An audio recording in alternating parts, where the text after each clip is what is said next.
All right, guys, I'm gonna do a quick rundown of the F12. Um, it's just gonna be a real quick review on some issues, pros and cons of the gun, and if you're looking at one, I wouldn't say things to look for, but things that I've had issues with. So here we go. The good, it runs. It took me 2 different range trips to figure out what type of ammo that it likes. This Federal uh this Federal high brass, uh 7-shot, and make sure you look at the feet per second. It's 1375, and my flip socket on my not socket but my flip knuckle on high or low side, high or low lows, I'll have it on low lows at 1375, and it runs. It runs flawlessly. I don't have any feeding issues as far as with the ammo. The bolt comes all the way back, and it doesn't hit hard. It comes all the way back, and then it comes forward. You know, it shoots really light. Perfect for what I do, and it runs. Feels good. Recoil is very light. Cool as shit. Coolest gun I probably ever seen. That's why I bought it. And cool factor is always there. People are always huddled around it, asking me.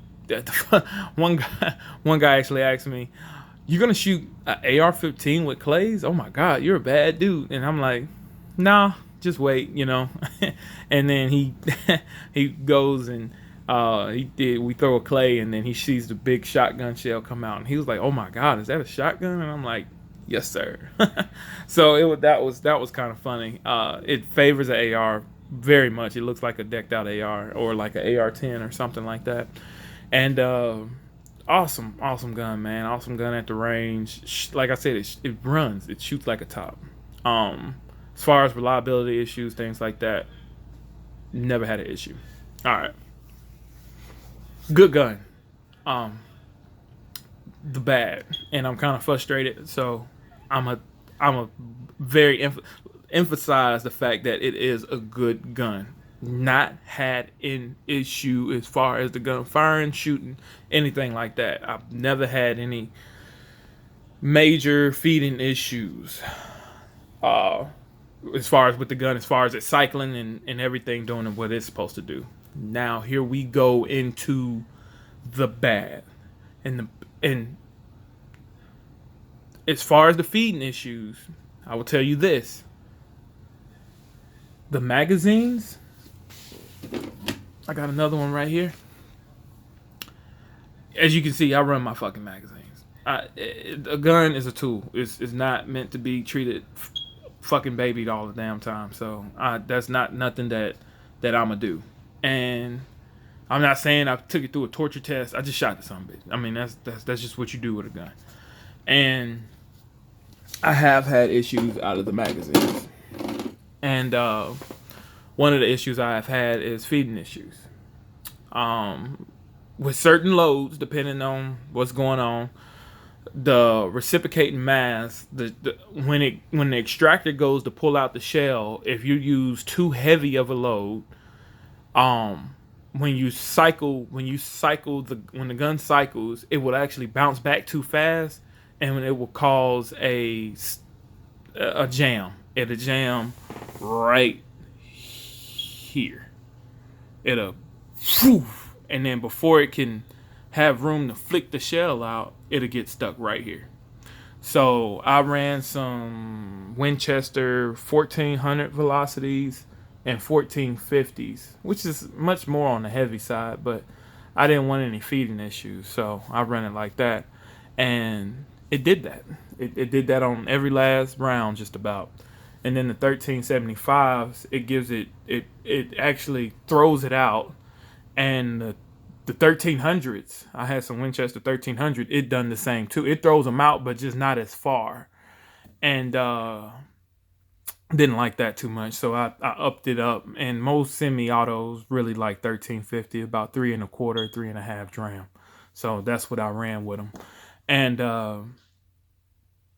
these work. The Federal, let me see. because I got it taped to the top of this ammo can.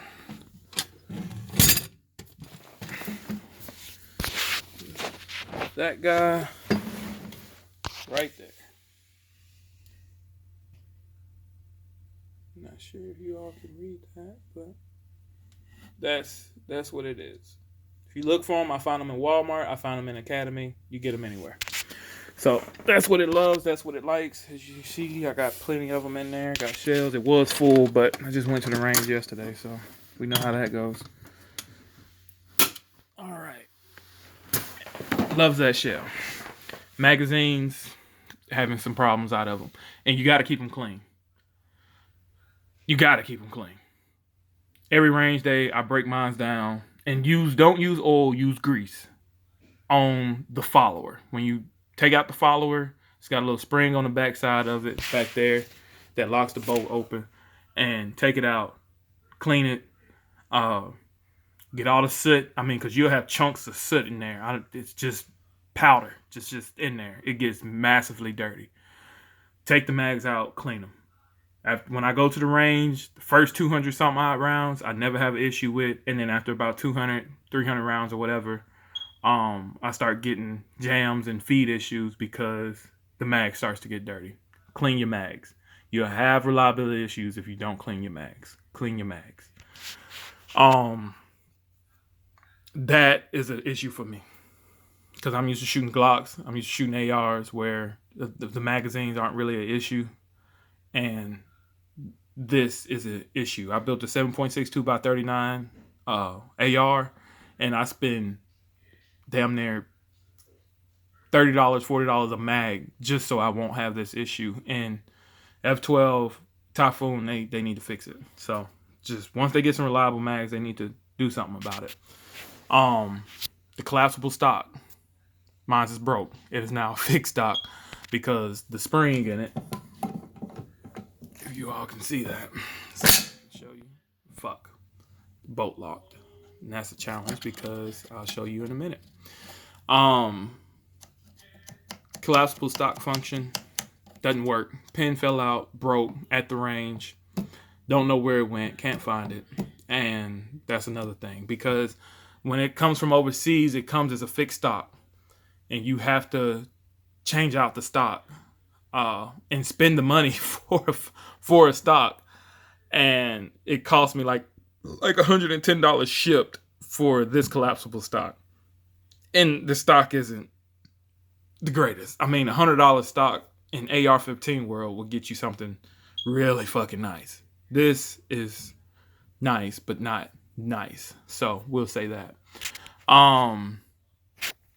Last range trip yesterday, the 20th, we ran into a big problem, which I hate.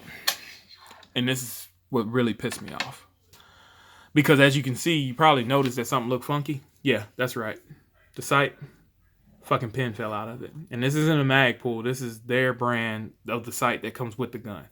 Fucking fell apart, man. I mean, I only have 600 rounds to this gun. It's not like nothing crazy. I don't throw the gun down in the mud and all this other type of crazy shit. I just shoot the shit out of it. That's what you got to do. This right here is what's left of my charging handle. It broke at the range. And really, really pissed. Because if I was in competition or anything like that, that will put you down. Because this gun, even though it runs good, it still jams, and everybody has to clear jams. How can you clear a jam if you can't lock the bolt back to the rear? Plain and simple. If I was taking this gun to a competition and I had ran 1,000 rounds through it or whatever the case may be, figured out all my little tweaks, what I need to do, sifting through the mags, figuring out which ones work, which ones don't, blah, blah, blah. And then I get to the fucking range and that shit was to happen, I would throw the gun away. Period. If I was to get to the competition and that would happen, I would throw the gun away. Because it's useless. What are you going to do with it? And that's what really pissed me off. More than everything else, that is. Because they made it out of some, like, cheap pot metal or something like that with a reciprocating mass. I mean, you shoot slugs out of this thing. I shot slugs out of this thing. And the action is so violent to the point where that right there shouldn't even be in there. Period. It shouldn't be in there. And it is. So Typhoon, fix it. But those are the issues that I run into. We'll just say 500. We'll say this is a 500 round count. Which, yeah, it's close to that. Yeah, about 550, 600, somewhere around in there. Round count. And we're already running into these little issues right here. Nothing catastrophic yet, except that. But what's today? The 21st. So when they send the charging handle in, I will make another video and tell you how long it took to get all of the shit fixed. Because as of right now, it's down. And I'm not about to order. They make a silicone version of that where it's a softer charging handle, whatever. I don't give a fuck. But I'm not about to buy one to put in there because mine's broke. So they're going to have to fix that. I don't know about you guys, but $1,000 isn't something that I can just throw around. And that's how much I'm in this thing, pretty much. Yeah, not even pretty much. I'm in it 1,000. So I'm not bashing anybody, but guys, please, there's not a whole lot of videos on these yet. I know they're beautiful. I know they're nice. But if they're not going to be just sitting up on your wall chilling and you're going to actually use the fucking gun, just wait. Just wait. Let us figure this stuff out. Let us be the guinea pigs. Just wait. All right.